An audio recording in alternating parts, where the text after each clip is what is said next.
Today is September 13th, 2023. We're in the library here in Avalon, and I'm going to tell another one of my stories that most likely nobody else knows but me, which is why I'm telling these.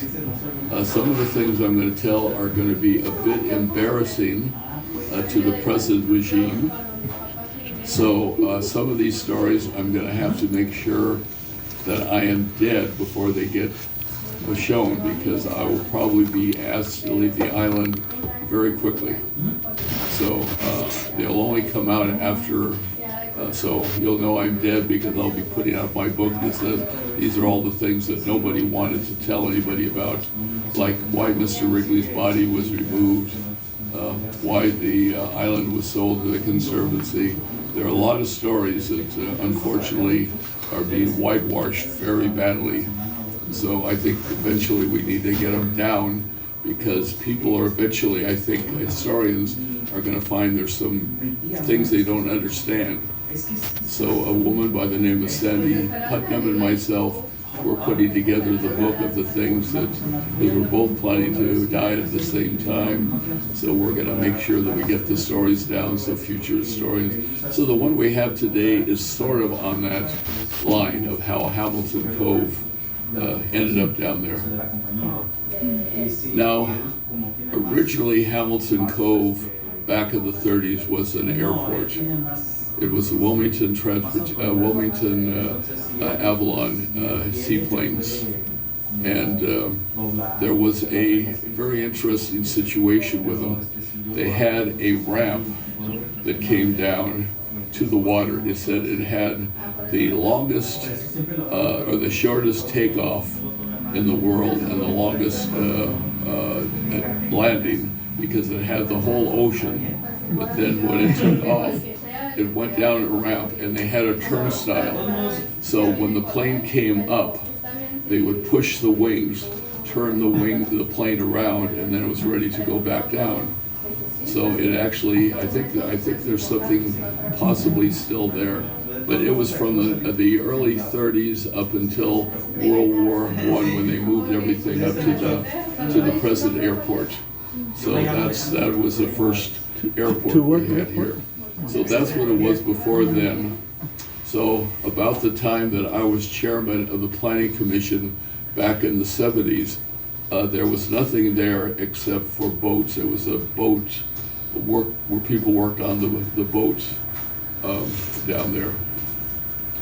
Well, we were having a major drought. We were having to cut back over 50% of our water intake during those days, because this was called major. We didn't have the desalination at the plant, so we had to depend on rain. We had no rain. So, I'll tell you a little aside on this. So I was also chairman of the water committee, and we were deciding what were we going to do if things got even worse. And I was all ready to make the report that I'm going to give you now, which would have been very embarrassing for me to go in front of city council and tell this. Do it. We had two options. Either we evacuate the island without any water, we obviously can't survive, or we were going to barge a iceberg in the harbor from the Arctic. Now, an iceberg is fresh water. So we were then going to siphon off of the iceberg. Now that was going to kill all of our sea life, all of the kelp. No one's going to want to go swimming. But again, we're talking survival.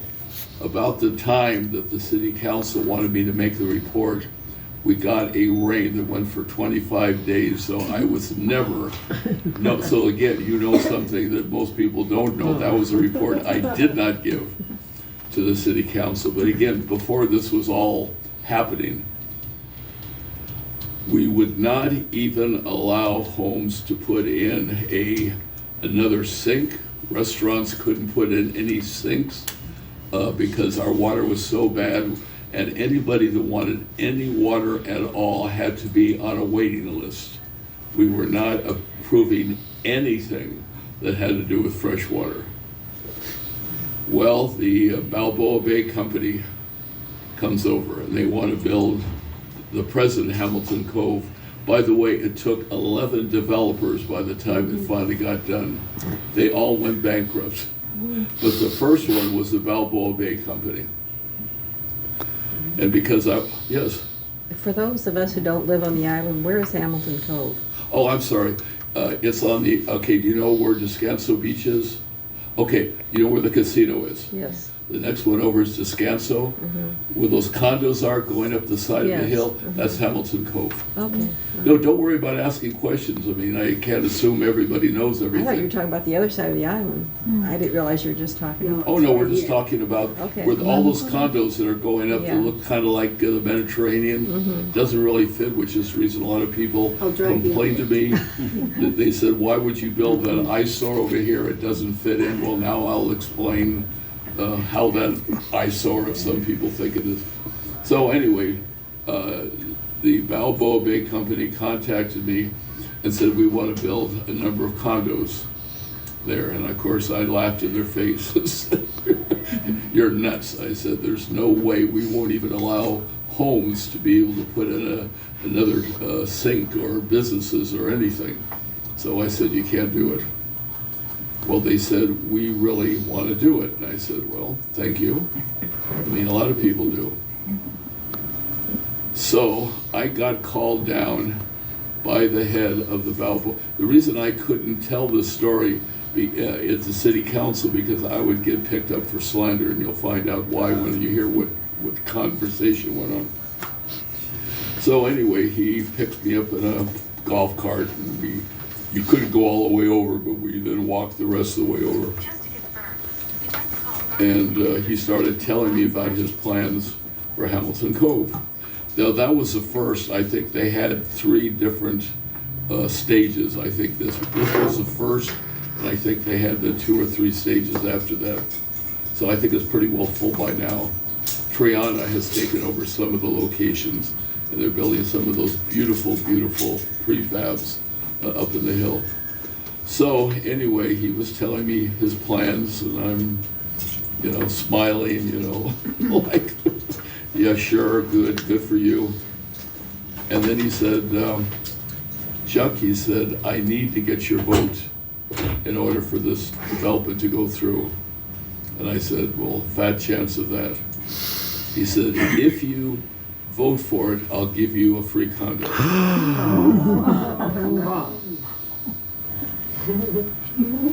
So, oh my goodness.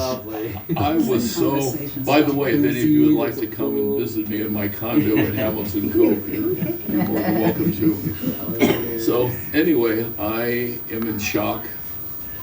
And when I slowly come out of shock, I give him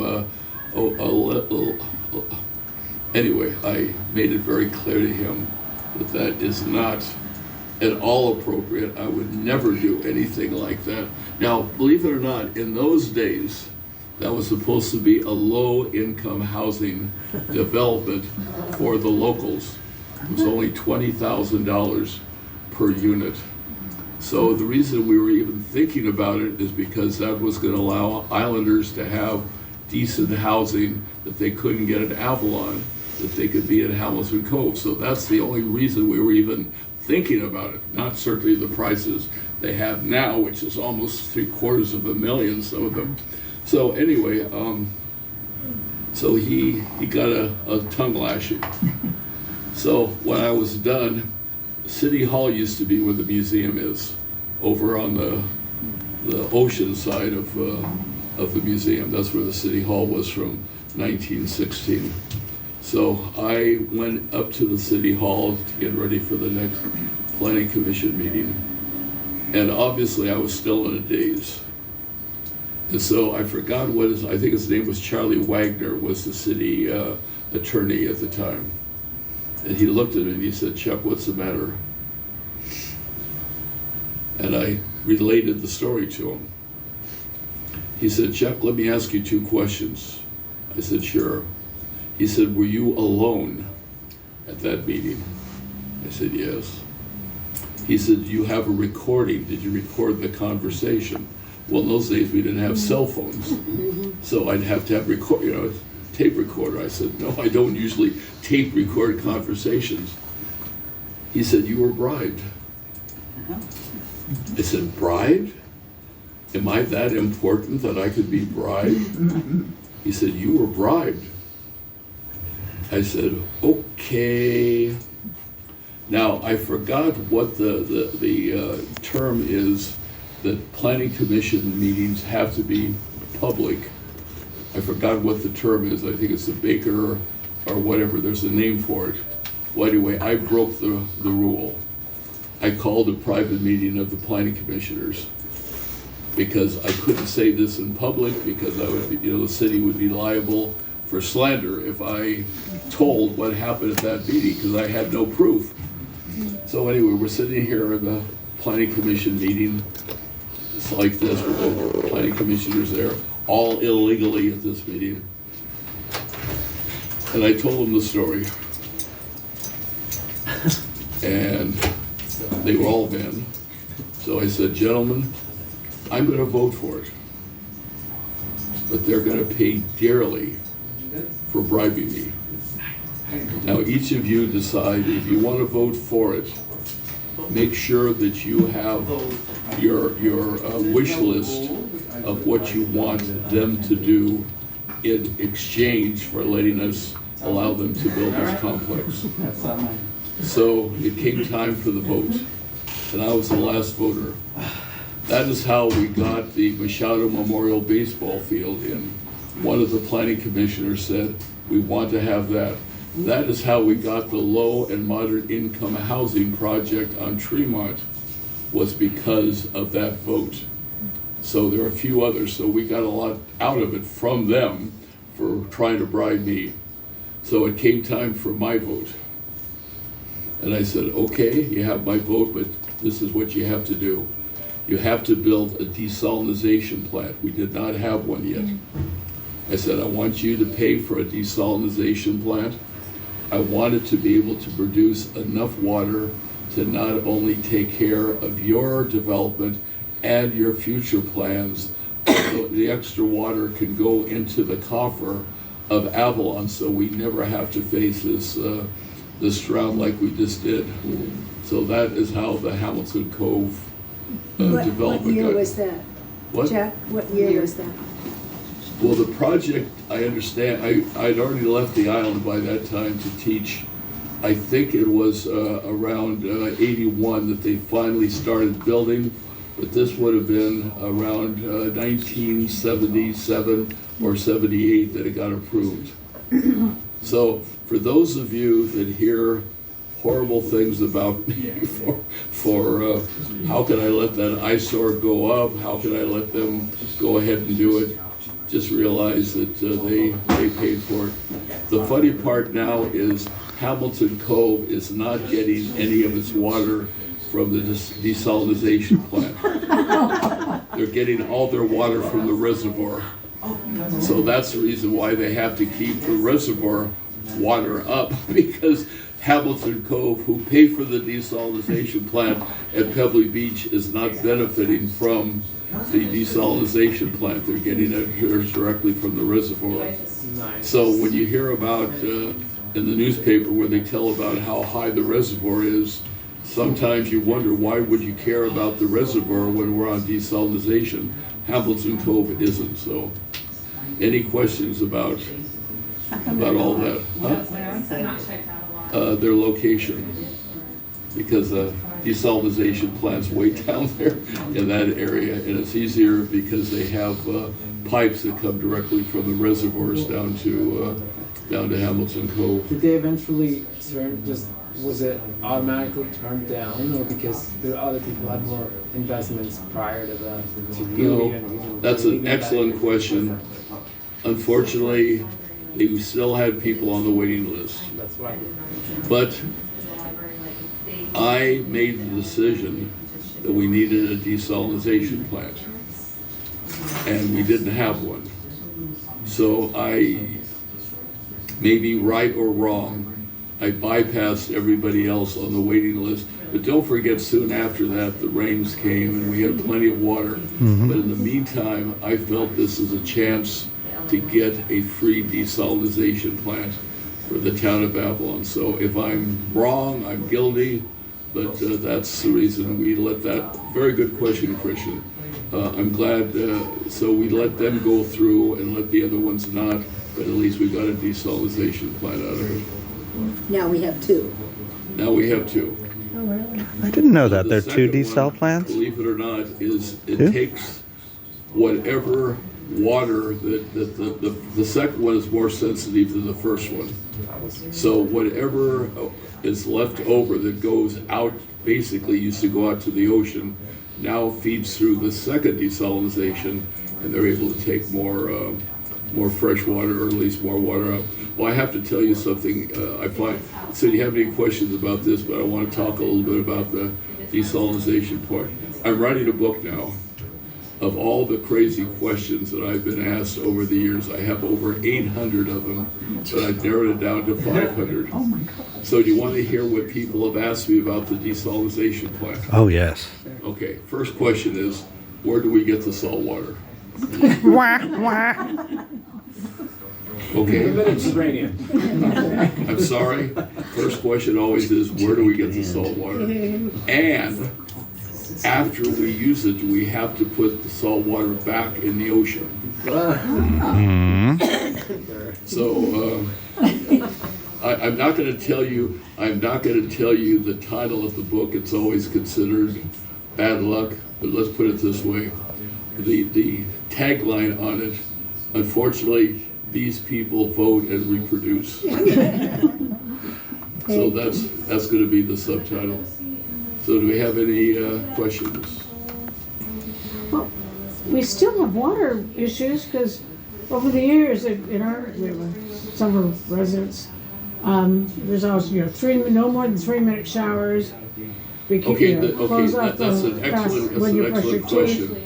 The population is up quite a bit from the 1970s. Number one, the thing that Edison has never done, which they have to do, is have holding tanks for all of the water they produce, so they'll have it in storage. They have not gone ahead and made these giant holding tanks. So everything is kind of a knee-jerk reaction. Whenever there's a drought, the desalinization kicks in, but then they are only able to produce as much as they can produce rather than having it in storage, so they could use up the storage. So again, it's not perfect, but at least we have a start. Were any of you here a couple of years ago? I'm sure you were here when we ran out of water and the city was actually handing out bottles of drinking water at the foot of the Green Pier. Remember that? Or do you? Yeah. Yeah, we actually It was- had no water. I mean, people were coming over. They would hand out bottles of water. I mean, that's getting pretty I bad. remember that. Now, luckily, with this hurricane we had this year. By the way, were you evacuated? Did you leave the island? I did not leave. I don't think any islanders did. No. We wanted to get all the tourists off. As you know, that was when Hurricane Hillary came through it. The Los Angeles Times declared that Catalina Island was being evacuated. We all looked at each other, looked out the window, and said, "Are you leaving?" "No, I'm not leaving." Trust the news. Yes, trust the news. So anyway, at least we got 2.5 inches. So this year, we usually get about 12.5 inches of rain a year. This time, we're up to about 30. So we're more than twice of what our regular, so it would be about 2.5 times. So we're very lucky this year. Unfortunately, and I'm only telling you this just as this is no time to enjoy long showers and wasting water. This is the time to conserve, so we don't have to worry when the next drought comes. So if you're connected with hotels or have guests or whatever, tell them to do what they need to do. But just because we have a lot of water doesn't. Oh, I have to tell you one other thing. Don't ever buy a shirt from any of the companies here in Avalon that says Catalina Island established 1913. That is so completely wrong. 1913 is when Avalon was incorporated. It has nothing to do with Catalina Island being established. Catalina Island got its name in 1602 from the second discoverer Vizcaino. So if you see that shirt, I always tell the people in the store, especially at Island Threads, I said, please get rid of them, because it just hurts me to see people walking around making it look like Catalina Island only started in 1913. We go back. What does that mean though? For like, as a order to like pay people to like pay people? I don't get what that means. Is it What established as a? Okay, well, we Avalon became an official city in 1913. So that is what established 1913. Avalon was already here. It goes back to the 1880s, but we became a legitimate city of Avalon in 1913. That's how we became a city. So if you see any of those around, please burn them or take them back and say, please get rid of them. I regret I have 1 minute on the tape. Okay, well I think we're pretty well. Good. So anyway, thank you. So that's Hamilton Cove. So that's how that whole thing. So next time you come over by